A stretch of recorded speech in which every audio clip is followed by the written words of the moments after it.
Hola, muy buena. A continuación voy a pasar a explicaros la teoría de las tres P's del conflicto. Mirad, hago esto como una forma de compensación que no voy a poder atenderos debido a la cantidad de wifi que llega a mi casa en la sesión virtual presencial. Grabo este vídeo y he creado este material que después os subiré para, ya os digo, un poco intentar compensar, ¿no? Esa cuestión y facilitaros, por un lado, que la aprehensión de los contenidos del tema, perdón, el aprendizaje de los contenidos del tema por un lado y por otro lado, bueno, daros herramientas para que solucionéis la tarea de forma eficaz, ya que estos contenidos están íntimamente relacionados con la actividad uno, ¿vale? De vuestra tarea de esta unidad. Mirad, la teoría de las tres P's del conflicto es una teoría de Paco Cascón, que es este autor del que tanto os he hablado en clase, y esta teoría viene contada en un documento que se llama Educar en y para el conflicto, que también os voy a dejar, ¿vale? Bueno, ya sin más dilación, sin más introducción, paso a contaros la teoría, ¿vale? Ahora, mirad, esta teoría básicamente nos ayuda a analizar los conflictos, ¿vale? Es una herramienta que nos da posibilidades para analizar los conflictos y se basa básicamente en la separación de tres variables o de tres elementos que están inmiscuidos en todos los conflictos, que son las personas, los procesos y el problema en cuestión, ¿vale? El estudio en profundidad de cada una de estas variables nos va a llevar a determinar de una forma clara, concreta y concisa una visión limpia y global del conflicto en cuestión, ¿vale? Y lo que hace básicamente es separar. A continuación vamos a pasar a ver cada uno de los elementos inmiscuidos en el conflicto, ¿vale? Mirad, primero Paco Cascón nos habla de las personas y dentro de las personas nos habla de cuatro variables que debemos de atender, pero vamos a ir una a una, ¿vale? Lo primero es la percepción. ¿A qué nos referimos cuando hablamos que tenemos que integrar las percepciones de las personas en el análisis del conflicto? No es más que integrar los puntos de vista de cada una de las partes, ¿vale?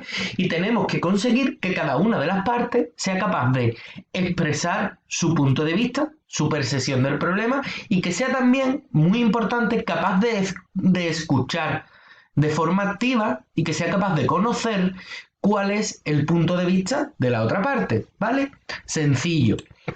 Mira, el segundo aspecto a revisar son las emociones, que evidentemente, ¿no? Cuando estalla, perdón, cuando estalla un conflicto, afloran una gran cantidad de emociones y de sentimientos que necesitamos reconocer y aceptar, ¿vale?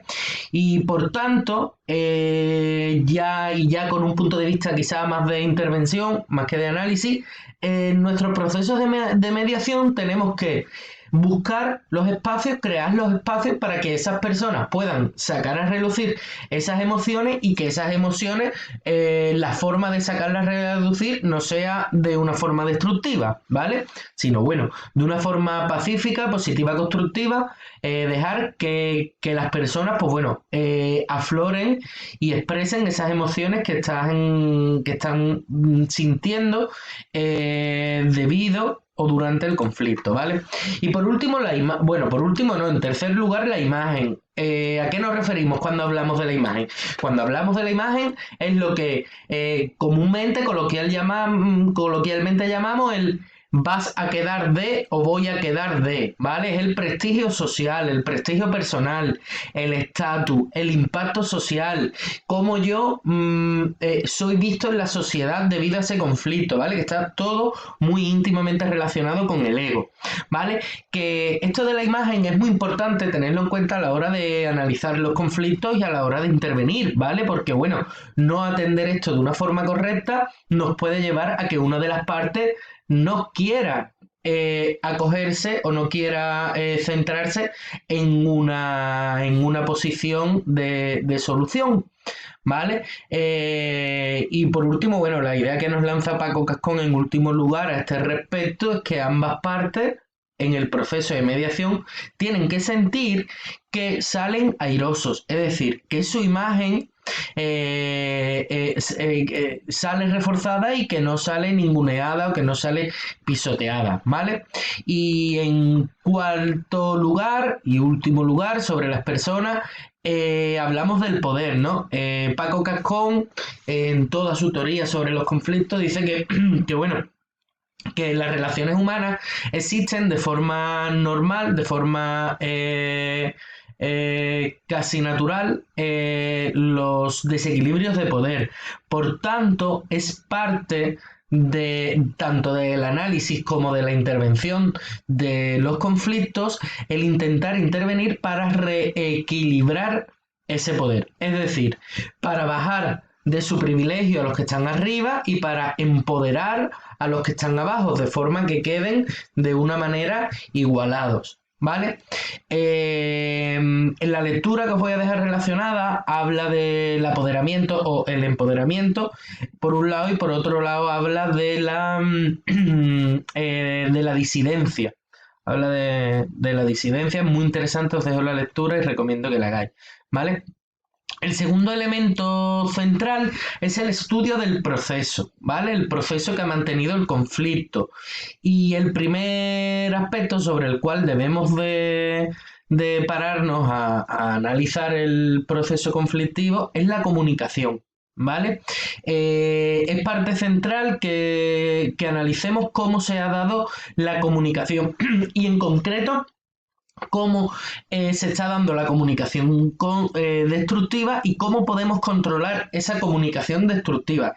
¿Qué ejemplo pone Paco Cascón de qué es la comunicación destructiva? Pues bueno, las acusaciones, los insultos, generalizaciones, sacar el pasado a relucir, hablar por otros, etc, etc, etc. ¿Vale?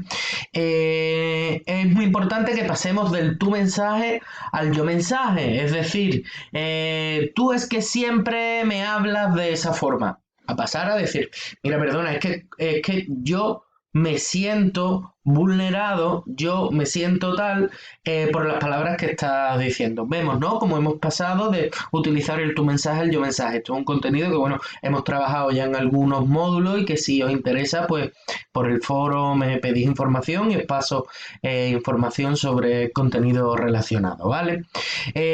Bueno, que hablar en primera persona lo que nos lleva es a poner encima de la mesa, pues bueno, nuestros sentimientos, nuestras emociones y debemos de hacer un esfuerzo para informar de forma precisa qué, cómo y por qué nos está afectando el conflicto, ¿vale? Y por último, que bueno, que pasar de una comunicación destructiva a una comunicación constructiva no es fácil, que forma parte de un proceso de aprendizaje, obviamente, y que para esto a ratos suele utilizarse las técnicas escritas.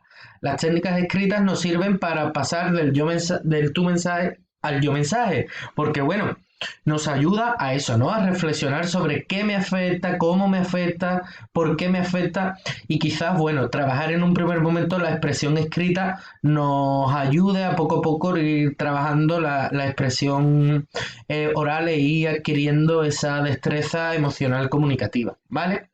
Seguimos. El siguiente paso es el proceso. ¿Cómo analizar el proceso? Aquí entendemos dentro del proceso, el analizar el proceso, bueno, puede parecer un poco redundante, ¿no? Pero aquí lo que nos tenemos que centrar es entender el proceso como la historia, ¿no? Analizar la historia del conflicto, el proceso del conflicto.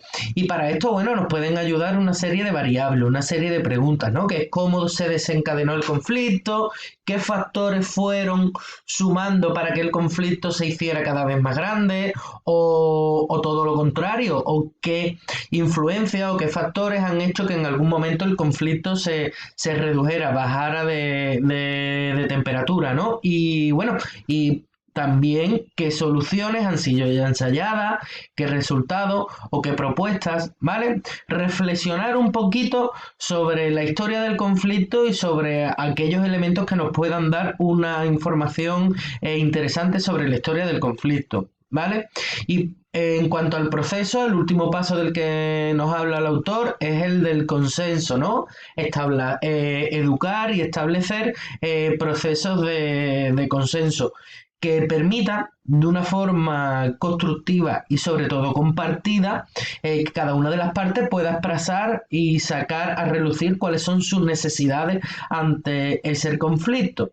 Y ya después, como un ejemplo, un tic más desde el punto de vista de la intervención, nos dejan que, bueno, que en todo el proceso de mediación es importante que se vayan consensuando cuáles son las propias reglas del proceso de mediación, ¿vale? Seguimos y por último, ya sobre lo que tenemos que reflexionar es sobre el problema, ¿vale?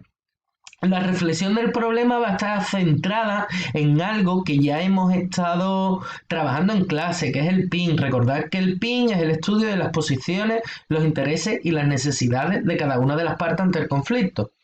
Bueno, nos dice Paco Cascón que para comprender el problema tenemos que centrarnos en las necesidades, aprender a reconocerlas, jerarquizarlas y expresarlas o ayudar a que las partes las expresen, ¿vale?